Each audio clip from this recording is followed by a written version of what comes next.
Kabar gempar.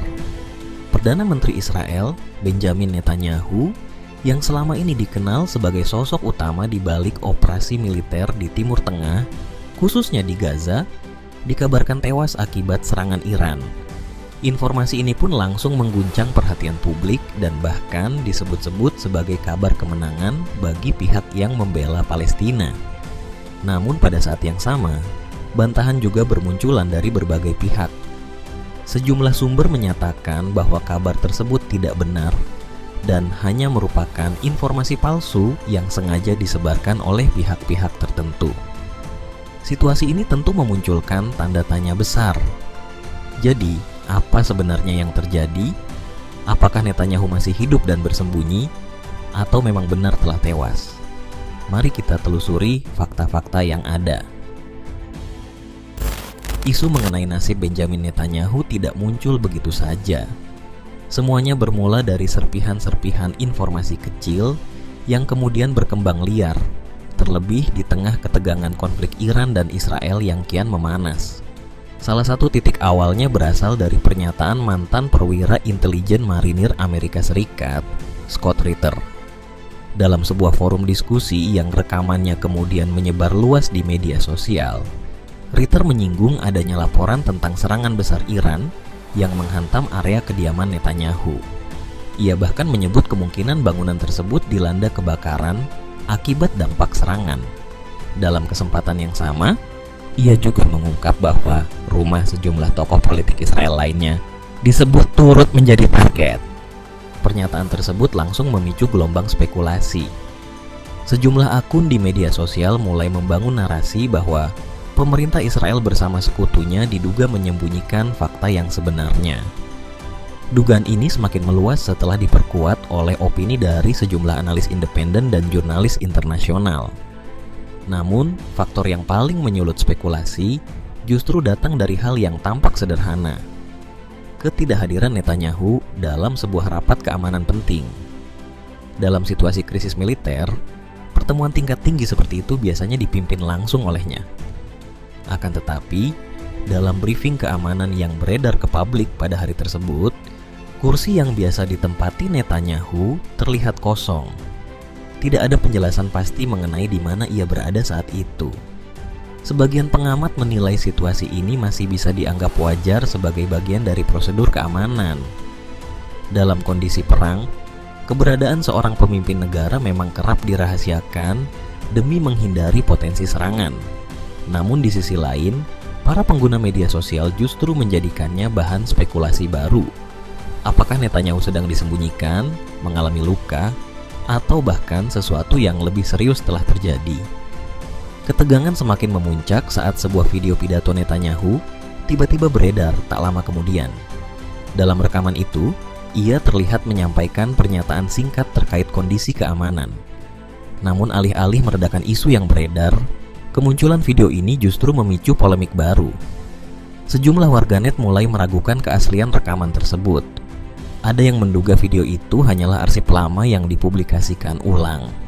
Bahkan, sebagian lain berspekulasi bahwa rekaman tersebut dibuat dengan bantuan teknologi kecerdasan buatan atau AI dengan alasan adanya kejanggalan pada detail seperti jumlah jari dan bagian gigi yang tampak tidak wajar.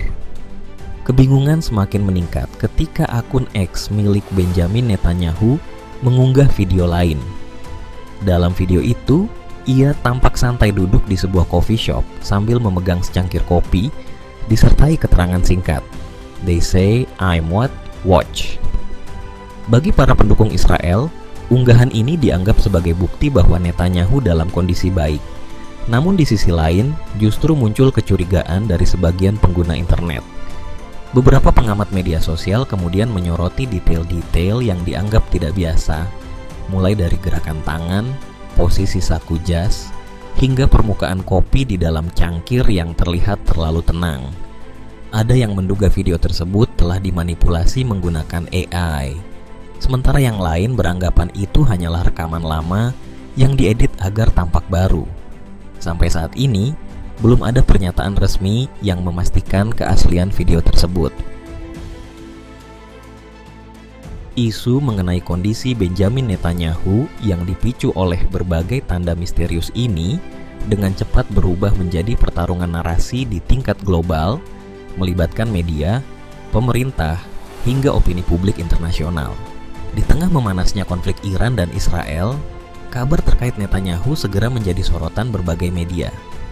Salah satu yang paling menonjol adalah laporan dari Tasnim News Agency, kantor berita resmi Iran, yang kerap dikaitkan dengan Islamic Revolutionary Guard Corps atau IRGC.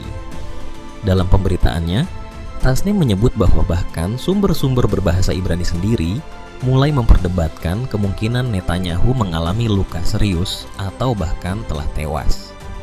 Laporan tersebut memang tidak secara tegas menyatakan bahwa Netanyahu telah meninggal.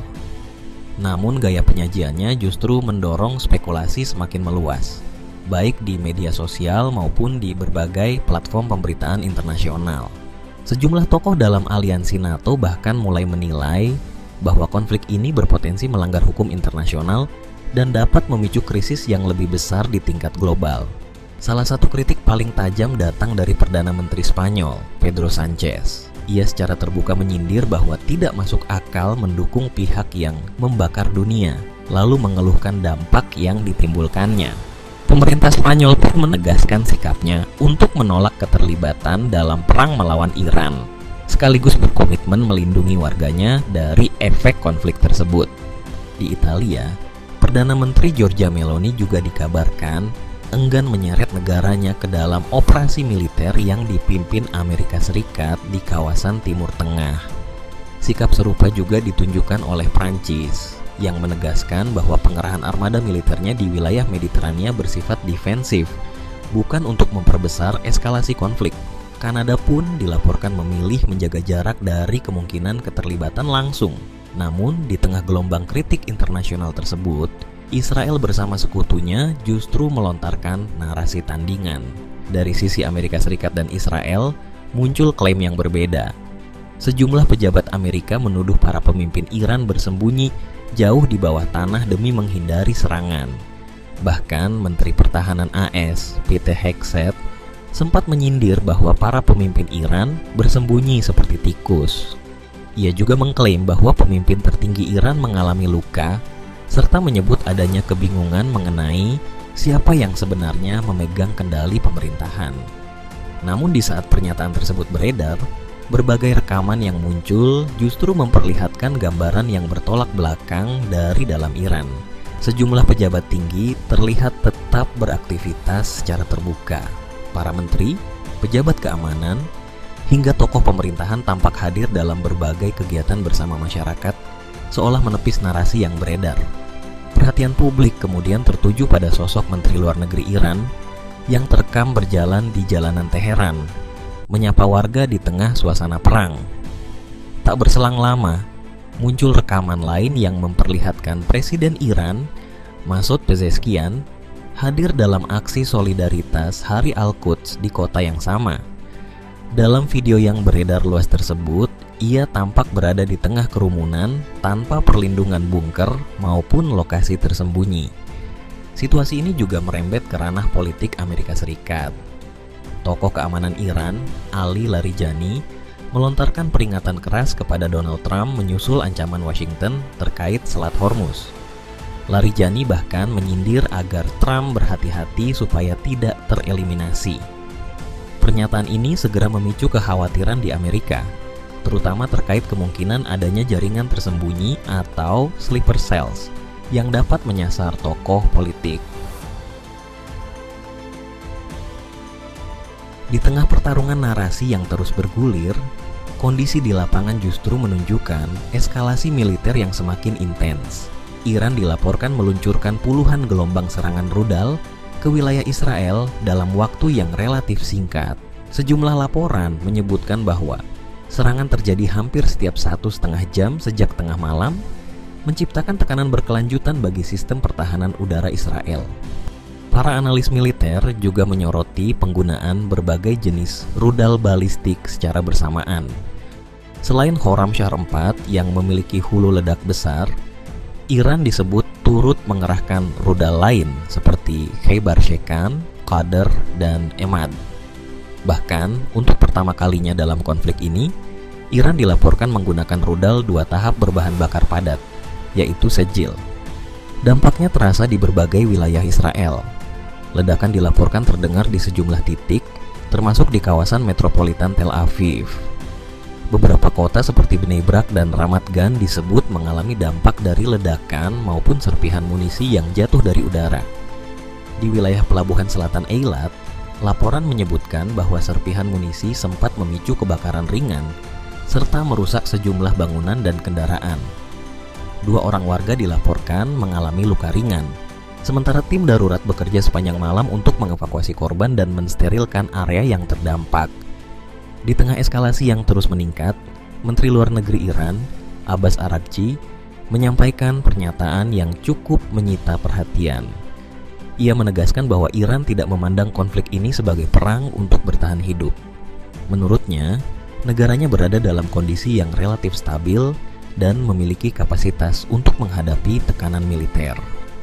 Meski demikian, Araghchi juga menekankan bahwa saat ini tidak ada alasan bagi Iran untuk kembali ke meja perundingan dengan Amerika Serikat, terutama setelah serangan militer terjadi ketika proses diplomasi sebelumnya masih berlangsung. Pernyataan ini membuat situasi terasa semakin tidak pasti. Di satu sisi rudal terus melintas di langit Timur Tengah, sementara di sisi lain peluang gencatan senjata masih belum menunjukkan kejelasan. Pada akhirnya, konflik ini tidak hanya berlangsung melalui serangan rudal dan ledakan semata. Rumor, video viral, hingga spekulasi mengenai nasib Benjamin Netanyahu turut menjadi bagian dari perang psikologis yang terus berjalan. Di era media sosial seperti sekarang, sebuah narasi dapat menyebar jauh lebih cepat dibandingkan misil, sekaligus membentuk persepsi publik global bahkan sebelum fakta yang sebenarnya benar-benar terungkap.